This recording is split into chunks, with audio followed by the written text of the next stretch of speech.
बिस्मिल्लाहिर्रहमानिर्रहीम। जैसा कि बच्चों मैंने आपको प्रॉमिस किया था कि मैं एक लेक्चर्स का सेशन स्टार्ट करना है, तो हम स्टार्ट लेंगे बेटे सेकेंड ईयर के चैप्टर नंबर 15 से, ऑर्गेनिक कंपाउंड्स और ऑर्गेनिक केमिस्ट्री। अब इस चैप्टर को रीड करने के बाद जो आपके स्टूडेंट लर्निंग आउटकम्स हैं, यानी आपको क्या चीज़ें समझ में आनी चाहिए बेटे, वो होगा कि आप ऑर्गेनिक केमिस्ट्री को डिफ़ाइन कर सकेंगे, ऑर्गेनिक कंपाउंड्स को डिफ़ाइन कर सकेंगे, diversity of organic compounds, classification of organic compounds on structural basis, sources of organic compounds, functional groups, homologous series और detection of elements in organic compounds. इस chapter को read करने के बाद आपको ये सारे टॉपिक्स समझ में आ जाएंगे। तो सबसे पहले बेटे की हिस्ट्री ऑफ कंपाउंड्स। जब ढेर सारे कंपाउंड्स बेटे डिस्कवर हो गए तो उनको बेटे ज़रूरी हो गया कि किसी बेस पे उनको सेपरेट किया जाए, ठीक है। क्योंकि कंपाउंड्स ढेर सारे हो गए तो किसी ना किसी बेस पे उनको सेपरेट करना था। तो इसके लिए बेटे दो मेन क्लासेस में केमिकल कंपाउंड्स को रखा गया।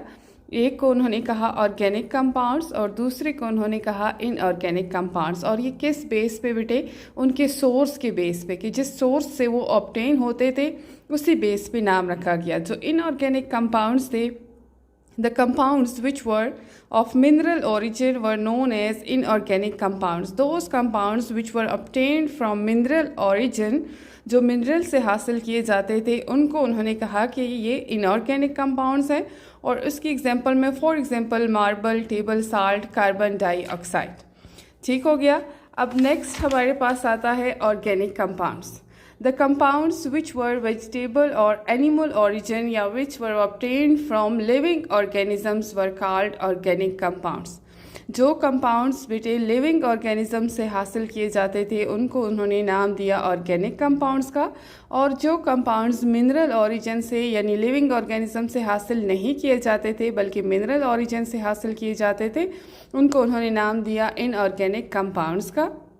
Organic compounds, the compounds which were of living organisms or which were of vegetable or animal origins or compounds derived from living organisms or substances which were at one time alive, यानी वो उन substances से भी यानी plants matter decay हो जाए, यानी वो living organism जो किसी टाइम पे वो ज़िंदा थे लेकिन अब नहीं है, लेकिन उनसे भी जो कंपाउंड्स ऑब्टेन किए जाते थे उनको उन्होंने ऑर्गेनिक कंपाउंड्स का नाम दिया। फॉर एग्जांपल एसिटिक एसिड जो विनेगर से आता है, वाइन से अल्कोहल, ग्रेप्स में टार्टारिक एसिड होता है, ये सब बेटे लिविंग ऑर्गेनिज्म क्योंकि ये प्लांट से आते हैं, ठीक है। इसी तरह बेटे कार्बोहाइड्रेट्स, प्रोटीन्स, फैट्स, लिपिड्स, ये सारी चीज़ें क्या है बेटे, आप जो दही खाते हैं ये क्या है, ये सारे लिविंग ऑर्गेनिज्म से हासिल किए जाते हैं।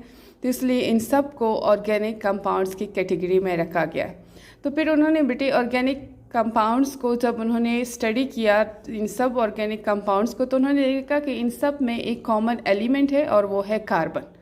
तो उन्होंने ऑर्गेनिक केमिस्ट्री को डिफ़ाइन किया कि chemistry of compounds containing carbon is called organic compound, ठीक है। यानी वो कंपाउंड जिनमें कार्बन होगा उनको हम ऑर्गेनिक कंपाउंड कहेंगे और इन कंपाउंड्स की स्टडी को हम ऑर्गेनिक केमिस्ट्री कहेंगे, ठीक हो गया। और बहुत सारे टाइम तक ये डेफिनेशन बेटे चलती रही, लेकिन फिर एक ऐसा आया बेटे कि कुछ ऐसे कंपाउंड्स थे जिनमें कार्बन तो था बेटे लेकिन वो ऑर्गेनिक नहीं थे, बल्कि उनकी सारी प्रॉपर्टीज़ जो थी वो इनऑर्गेनिक कंपाउंड से मैच करती थी। For example carbon monoxide, carbon dioxide, carbon disulphide है, कार्बोनेट्स हैं, बाइकार्बोनेट्स, साइनाइड्स, थायोसाइनाइड्स, इन सब में बेटे कार्बन है, but they are studied in inorganic chemistry because of their properties. तो इस वजह से बेटे जो पहली डेफिनेशन थी ऑर्गेनिक कंपाउंड्स की कि compounds containing carbon are called organic compounds, उसको मॉडिफाई किया गया। जो मॉडर्न डेफिनेशन है ऑर्गेनिक केमिस्ट्री की वो है कि organic chemistry is that branch of chemistry which deals with the study of compounds containing carbon and hydrogen. वो कंपाउंड्स बेटे जिसमें कार्बन भी होगा और साथ में हाइड्रोजन भी होगा, और ऐसे कंपाउंड्स को हम हाइड्रोकार्बन्स कहते हैं। तो हाइड्रोकार्बन्स की स्टडी को हम कहते हैं ऑर्गेनिक केमिस्ट्री या एंड देयर डेरिवेटिव्स। और साथ में हाइड्रोकार्बन, फॉर एग्जांपल बेटे हमारे पास ये एक हाइड्रोकार्बन है जिसमें कार्बन भी है और हाइड्रोजन भी है।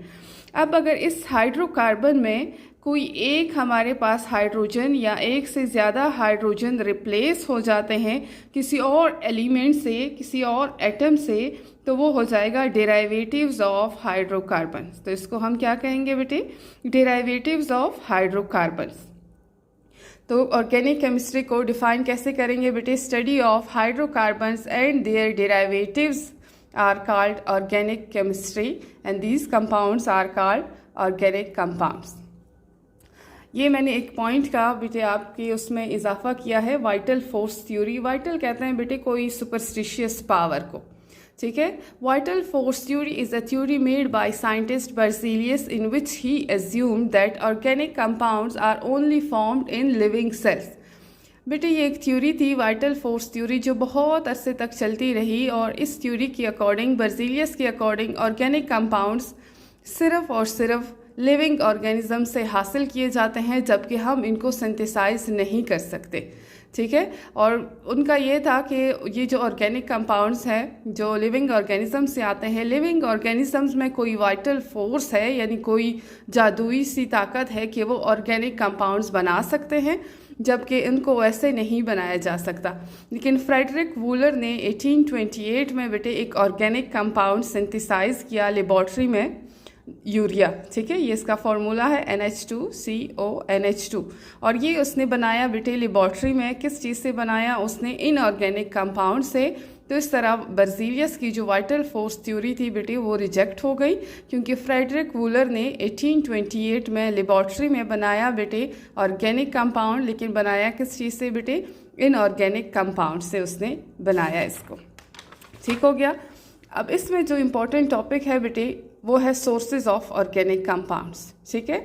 यानी ऑर्गेनिक कंपाउंड्स के क्या सोर्सेज हैं, ऑर्गेनिक कंपाउंड कहाँ से हासिल किए जाते हैं। तो जो मेन सोर्स है ऑर्गेनिक कंपाउंड्स का बेटे उसको हम कहते हैं फॉसिल फ्यूल्स।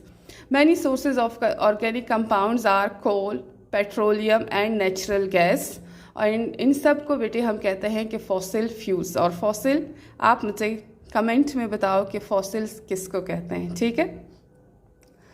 तो ऑर्गेनिक कंपाउंड्स के बेटे 3 मेन सोर्सेज हैं, एक कोल है बेटे, एक नेचुरल गैस है, और थर्ड वन है पेट्रोलियम। अब बहुत सारे बच्चे पेट्रोल और पेट्रोलियम को एक ही कंसिडर करते हैं, लेकिन ऐसा नहीं होता, ठीक है।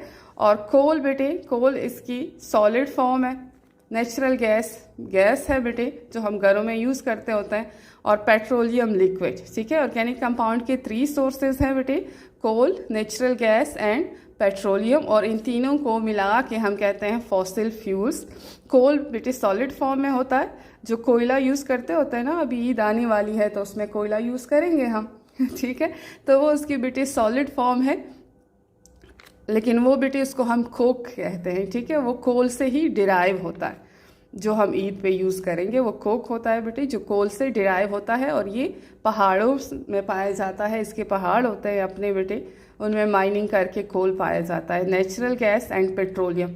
अब कोल को देखो बेटे, ये साइंटिस्ट के अकॉर्डिंग कोई 500 मिलियन ईयर्स जब बेटे गुजर जाए, इन पे गुजर गए हैं, तब जाके इसकी ये वाली फॉर्म आई है। ये बनती कैसी है बेटे?